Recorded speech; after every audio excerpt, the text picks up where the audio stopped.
Stephen A. Smith just dropped a bombshell that should terrify every WNBA executive. He's not just talking about bad calls anymore.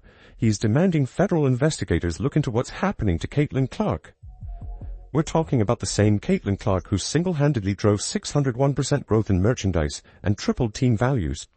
The woman who brought 1.29 million All-Star votes, but somehow ranked 9th among guards by her own peers. Something stinks here, and Stephen A. thinks the government needs to step in. You want to know what makes this whole situation absolutely infuriating? Let's start with the money. Caitlin Clark didn't just join the WNBA. She became its economic engine overnight, generating revenue numbers that should have made her untouchable. The data is staggering. Exponential growth in merchandise sales, tripled Fever viewership, doubled total league viewership, team value tripled, and League Pass subscriptions up 366%.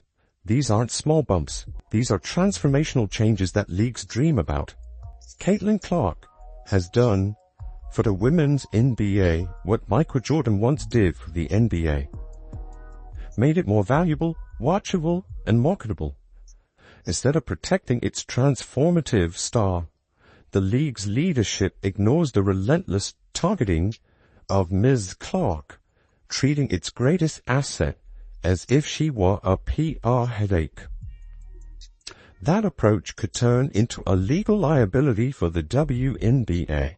Clark brought in endorsement deals worth over $11 million and caused WNBA app engagement to spike 613%. Numbers the WNBA hadn't seen since forever. We're talking about a player who single-handedly shifted the entire financial landscape of women's basketball. Every metric you can imagine showed massive growth tied directly to her presence. Said she joined the league last year.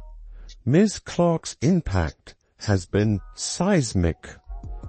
Merchandise sales soared 601%. Indiana Fever viewership jumped 170%.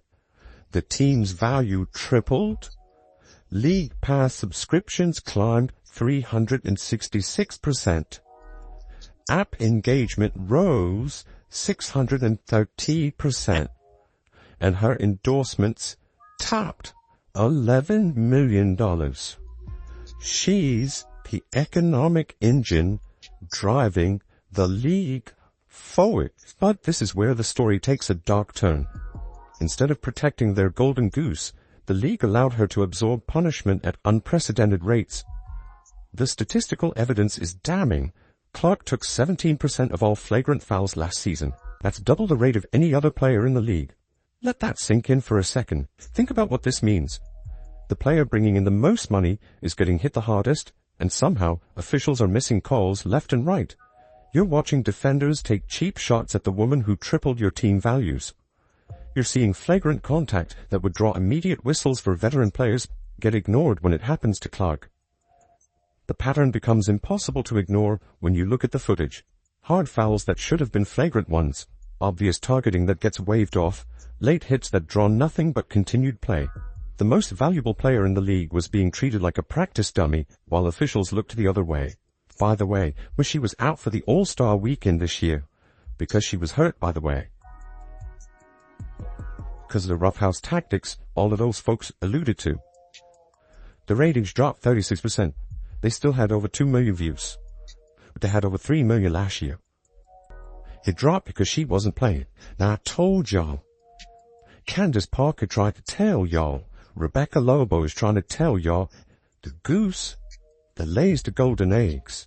The tide that lifts all boats. This isn't coincidence. It's a pattern that reveals how badly the WNBA has mismanaged its most valuable asset. When your biggest revenue generator is absorbing double the flagrant fouls of anyone else, something is seriously wrong with your system.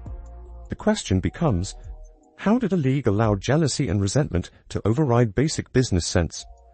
How do you watch someone transform your entire economic model and then fail to protect them from systematic targeting? Stephen A. Smith didn't just criticize the WNBA. He opened the door to something that should terrify Commissioner Kathy Engelbert and every league executive. When Stephen A. goes from sports commentary to suggesting federal intervention, you know the situation has reached a breaking point that goes way beyond basketball.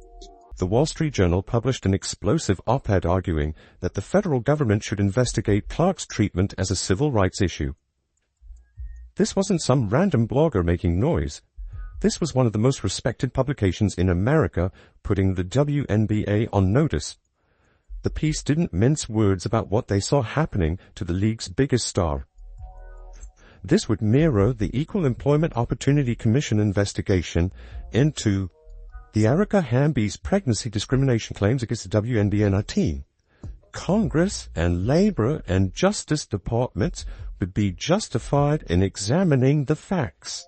Stephen A. Smith backed this up completely, stating on air that federal investigators have legitimate grounds for getting involved. He's not talking about bad calls anymore. He's talking about systematic patterns that could violate workplace protection laws. When someone with his platform and legal knowledge says there's a case, people listen. You don't think Caitlin Clark could become an issue? Of national, potentially international, and definitely federal proportions? You don't think so? We're not talking about sports commentary anymore. We're talking about potential Justice Department investigations and congressional oversight. You know what happens when federal agencies start asking questions about internal communications and decision-making processes? Everything changes overnight. Every email gets scrutinized. Every meeting gets reviewed. Every policy decision gets examined under a microscope. Senator Jim Banks' 2024 letter to WNBA Commissioner Kathy Engelbert demanded answers on Ms. Clark's treatment. Congress and the administration should demand answers for WNBA leaders, investigate officiating and internal league communications, hold hearings, and insist on real reforms. This is in a Wall Street Journal. The Labor Department should review league protocols for workplace safety. If evidence shows discrimination or retaliation, the Justice Department's Civil Rights Division must act. If leaders remain inert, Congress should reconsider the WNBA's special privileges, including its antitrust and broadcast considerations. Checking referees' work with NBA-style last 2-minute reports would be a meaningful first step toward building trust. The argument centers on workplace safety violations and disparate treatment. The same legal frameworks used in major civil rights cases. Federal investigators don't care about basketball rivalries or veteran player dynamics. They care about whether someone's workplace rights are being violated through systematic targeting and inadequate protection. Think about what this means for league operations. Federal investigators would have subpoena power to examine referee communications, front office decisions, and internal policies about player protection. They could demand explanations for why the league's most valuable player absorbed double the flagrant fouls of anyone else. They could review whether the WNBA created a hostile work environment through inadequate response to obvious targeting. That was the first salvo. I'm not asking you, this is Stephen A, baby. I'm telling you. It's the first salvo. It's not an accident that this is coming. Shortly after, the WNBA players foolishly wore those shirts. As Candace Parker pointed out, pay us what you owe us. Antagonizing the league. You know, with pending CBA negotiations coming, when federal investigators start asking questions about systematic targeting and hostile work environments, the WNBA's problems become much bigger than basketball.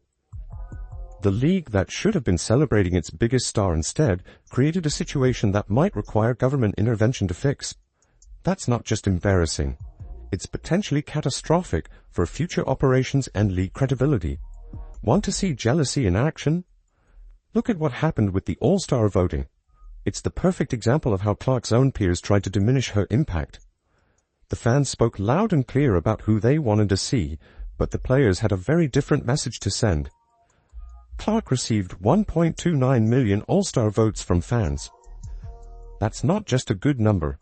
That's a record-breaking tsunami of support that should have made her the undisputed face of the event. These weren't casual votes either. Fans were paying attention, engaging with the league, and putting their money where their mouth was through merchandise and ticket sales. Dick Vitale, winner 1.29 million All-Star votes, came in for Caitlin Clark, yet she was ranked 9th among guards on a player ballot. Quote, absolutely pure jealousy. that the WNBA players voted Caitlin Clark the 9th best guy. Someday they will realize what she has done for all of the players in the WNBA. Chartered planes, increase in salaries, sold out crowds, improved TV ratings, etc. An A-lion. But when the player voting results came out, something shocking happened. Clark was ranked 9th among guards by her own peers. 9th. You're telling me the player who brought millions of new eyeballs to the league somehow doesn't deserve top recognition from other players? The woman who transformed the entire economic landscape gets ranked behind players most casual fans couldn't even name. This voting disparity wasn't just disrespectful. It was a coordinated message.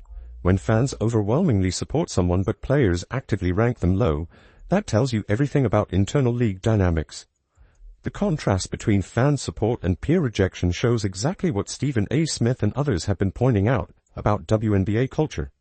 The numbers don't lie about what was happening here. You had the most popular player in league history getting snubbed by the very people who should have been thanking her for the increased attention and revenue.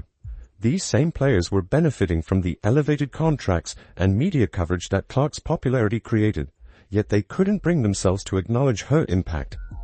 The All-Star voting exposed the ugly truth about league priorities. While fans embraced Clark's transformational impact on women's basketball, veteran players were actively working to keep her from receiving the recognition she earned. This wasn't just about basketball rankings anymore. It was about control, gatekeeping, and a refusal to let Clark reshape the established order that had existed for years. Here's what the WNBA executives don't want to admit. Their entire future depends on keeping Caitlin Clark happy and protected. Clark's 2025 return represents a crossroads moment. Either the league evolves to support its biggest star, or they risk losing the golden goose that saved their economics. The television contracts, merchandise deals, and sponsor commitments Clark generated aren't one-time windfalls. They're multi-year agreements betting on her continued success and safety. Nike didn't sign her to that massive deal, expecting her to get beaten up every night. ESPN didn't increase their WNBA coverage to watch officials ignore flagrant fouls against the league's most popular player. The players were making a case of what they deserve and what they earn, and right around the time that happens, now you got the Justice Department and the Trump administration being egged on to pay attention to this issue so it will get addressed. And when you have Senator Jim Banks, a senator, writing a letter to the WNBA commissioner demanding answers on Caitlin Clark's treatment, the Indiana Fever's front office has made it clear they won't tolerate the same treatment in 2025. They've invested too much in building around Clark to watch her get targeted again. You think they're going to sit quietly while other teams take cheap shots at their franchise player? Not a chance. Look at the roster moves they've made. Sophie Cunningham joining the team wasn't just about basketball skills. It was about adding someone who will protect Clark on the court. Lexi Hull, Aaliyah Boston, and Kelsey Mitchell have all shown they'll stand up for their teammate. If federal investigators actually open cases, the WNBA could face sponsors pulling out, networks renegotiating contracts, and a public relations nightmare that makes current controversies look minor. Corporate America doesn't want to be associated with workplace safety violations or systematic targeting. They'll walk away faster than you can imagine. Clark holds all the leverage now. She transformed the entire economic landscape of women's basketball in one season. The league needs her more than she needs them. 2025 will prove whether the WNBA learned to protect their most valuable asset, or if outside intervention becomes necessary to ensure her safety and success. The WNBA had a choice: embrace the player who transformed their entire economic landscape, or let jealousy and resentment destroy the best thing that ever happened to women's basketball. They chose wrong, and now federal investigators might have to step in to protect Caitlin Clark from her own league and from the jealous WNBA veterans. The league can either evolve or face the consequences of their mismanagement.